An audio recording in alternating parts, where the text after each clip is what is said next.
Buenas noches, docente. Mi nombre es Milagros de Jesús Maspinedo, estudiante de la carrera de Derecho, y en el curso de Filosofía voy a hablar sobre el caso de los cuellos blancos del puerto, un caso muy emblemático, importante que se dio a conocer por el año 2018, ¿no? Creo que es un caso que es importante conocerlo y en esta oportunidad yo elegí hacer mi trabajo referente a eso.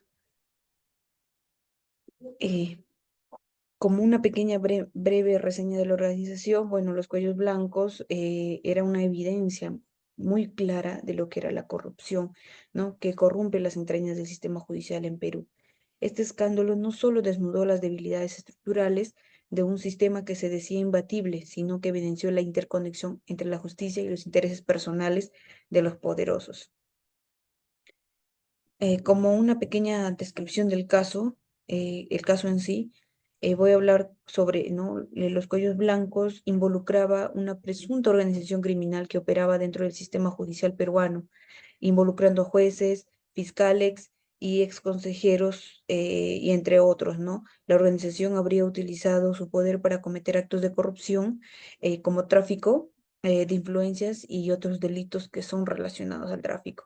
El caso se originó a partir de la filtración de audios de conversaciones telefónicas producto de interceptaciones lícitas que revelaron presuntos actos de corrupción dentro del sistema judicial.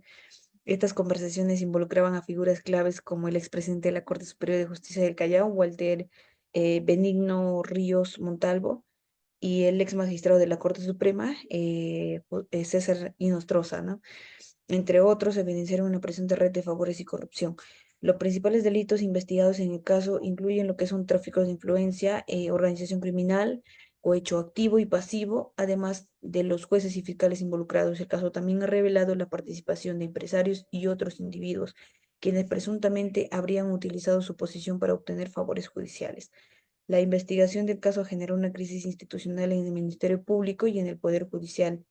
La corrupción evidenciada ha llevado a a la desactivación de la CNM, la declaración de emergencia del Poder Judicial y la revisión de las inmunidades que protegían a las altas autoridades judiciales, ¿no?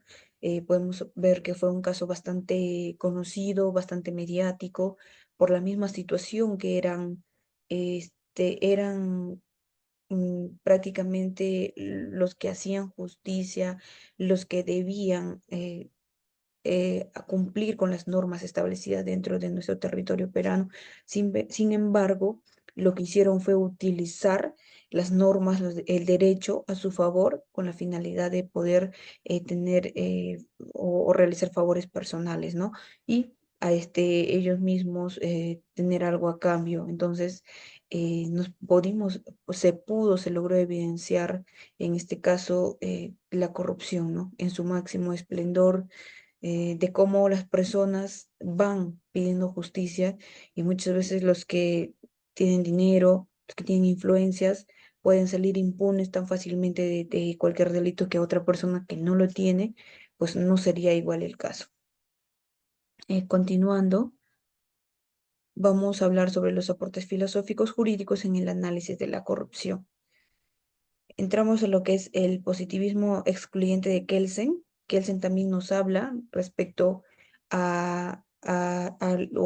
él postula que la validez de una norma jurídica depende únicamente de su origen y procedimiento, no de su conformidad con principios morales o éticos, ¿no? Para él, el positivismo excluyente de Kelsen se basa en la idea de que el derecho es un sistema autónomo de normas que se deben aplicar de manera estricta y sin considerar factores ajenos a la ley escrita, ¿no? Como la moralidad o la política. Esta perspectiva tiene implicancias profundas cuando se observan a través de lo que es el prisma, en un caso como el de los cuellos blancos del puerto, nos muestra, ¿no? Cómo una interpretación rígida y literal del derecho puede ser fácilmente manipulada por quienes se encuentran en posiciones de poder, permitiendo que se use la ley como, como un simple instrumento para obtener ventajas personales.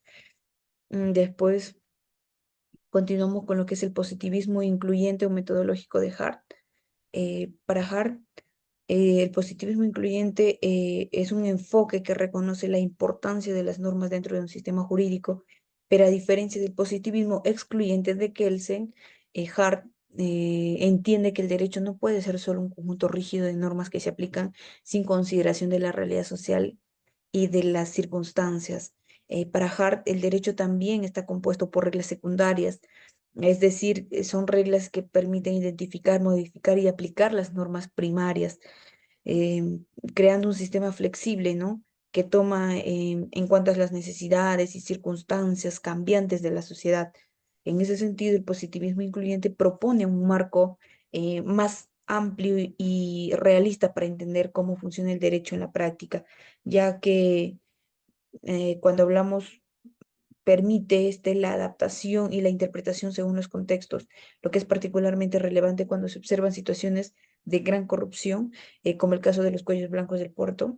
Este caso, un sistema judicial donde los magistrados actuaban según intereses personales o políticos, ¿no? Como ya se mencionó, el positivismo incluyente permite pensar en cómo las reglas del derecho pueden o deberían adaptarse para corregir las fallas del sistema, ya que si bien las leyes escritas establecen normas claras, las reglas secundarias, como las de interpretación y aplicación, pueden ser claves para erradicar la corrupción estructural.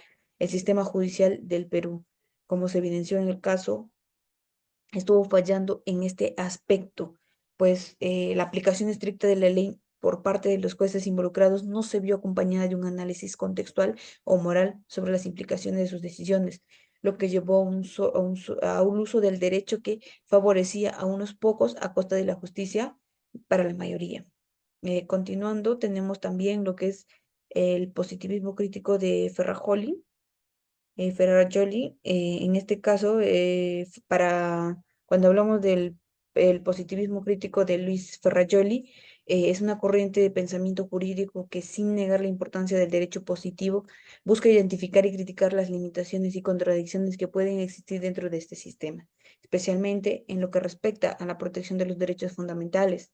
Se diferencia del positivismo tradicional al no considerar el derecho como un sistema cerrado y autosuficiente, sino como un conjunto de normas que deben ser evaluadas a la luz del criterio de justicia y legitimidad. Esta visión crítica es esencial para comprender lo que ocurre en el caso de los cuellos blancos del puerto, pues nos muestra cómo un sistema judicial que se rige exclusivamente por normas jurídicas, sin tener en cuenta principios de justicia social, equidad y derechos humanos, puede convertirse en un espacio vulnerable a la corrupción.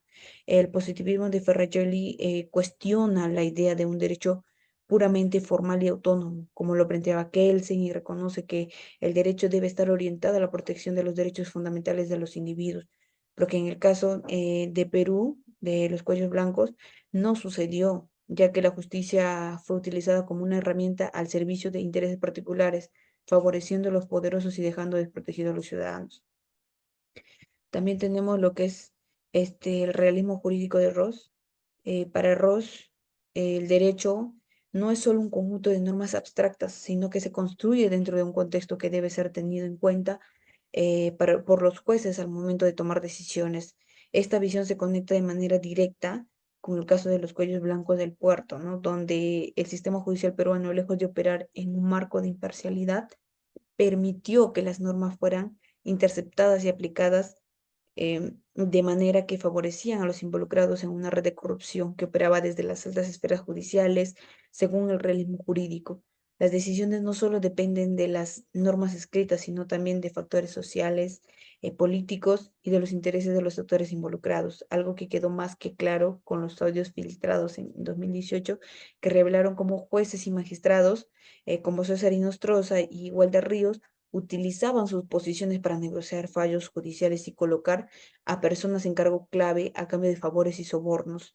El realismo de Ross invita a analizar el derecho como un proceso dinámico, influenciado por las circunstancias y los contextos de poder, lo que en el caso significa que los involucrados en la organización, en este caso específico de los cuellos blancos del puerto, no estaban tomando decisiones neutrales basadas en la ley, sino que estaban actuando bajo la influencia de intereses externos que pervertían el curso natural de la justicia.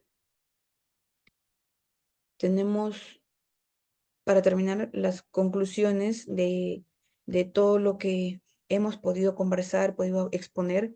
Eh, mm, en realidad, no el caso de los cuellos blancos ha puesto de manifiesto la descomposición y debilidad de un sistema judicial que se ha dejado corromper por quienes deben ser los guardianes de la ley. Lo sucedido en este escándalo no es solo el reflejo de actos individuales de corrupción, sino un sistema que permitió que el Poder Judicial se convirtiera en una red de favores y beneficios mutuos, ¿no? Entre jueces y políticos, sacrificando la justicia por intereses personales. La estructura del sistema judicial, alejada de mecanismos de control eficientes y transparentes, permitió que la impunidad se impusiera. Es necesario reconocer que los jueces y magistrados involucrados no fueron los únicos responsables, sino que el sistema que los permitió actuar con total libertad también tiene parte de culpa. Le falta un control real. La intervención política y la falta de ética de algunos actores judiciales generaron un caldo de cultivo ideal para la corrupción. Esta justicia, esta situación exige una reforma profunda en la que se debe asegurar la verdadera independencia judicial, no solo en papel, sino en la práctica. Se debe implementar un sistema más riguroso de selección y evaluación de jueces basado en criterios de transparencia y ética, con un sistema de auditoría judicial que permita detectar irregularidades de manera temprana y sancionarlas de inmediato. La confianza de los ciudadanos en la justicia está gravemente dañada y la única manera de restaurarla es a través de cambios que no sean solo cosméticos, ¿no? Sino que realmente transformen la forma en la que se administra la justicia en el país. Y eso sería todo, docente. Muchas gracias.